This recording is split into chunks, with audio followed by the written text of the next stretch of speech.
ഇന്നത്തെ പടത്തിന്റെ പേരാണ് തെക്ക് വടക്ക്.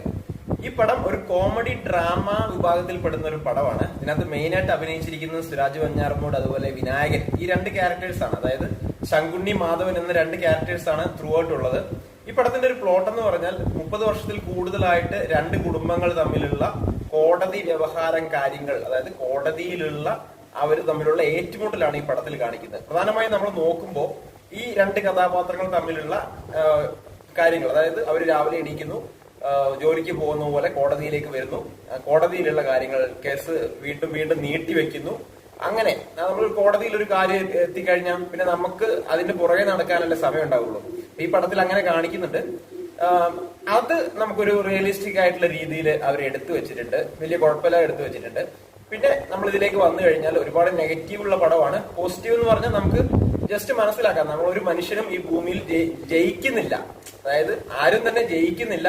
എന്തായാലും ഫൈനലി നമ്മൾക്കൊക്കെ ഒരു എത്താൻ പോകുന്ന സ്ഥലത്തേക്കായിരിക്കും എല്ലാവരും എത്തുന്നുള്ള ഒരു സന്ദേശം ഈ പടം നൽകുന്നുണ്ട്.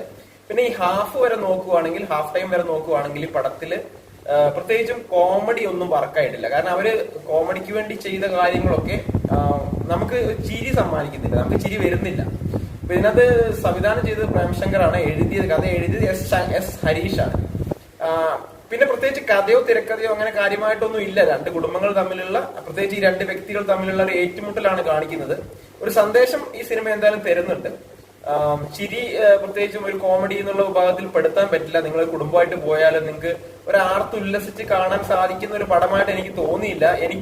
ഞാൻ എന്ന പ്രേക്ഷകന് തോന്നിയത് ഒരു ബിലോ ആവറേജ് മൂവി ആയിട്ടാണ്. നിങ്ങൾക്ക് വേണമെങ്കിൽ ഒന്ന് കണ്ടു നോക്കാവുന്നതേ ഉള്ളൂ സമയമൊക്കെ ഉണ്ടെങ്കിൽ, അല്ലെങ്കിൽ OTT വരുമ്പോൾ നിങ്ങൾക്ക് കാണാവുന്നതാണ്. ഞാൻ ജസ്റ്റ് ഒന്ന് റെക്കമെൻഡ് ചെയ്യുന്നതേ ഉള്ളൂ.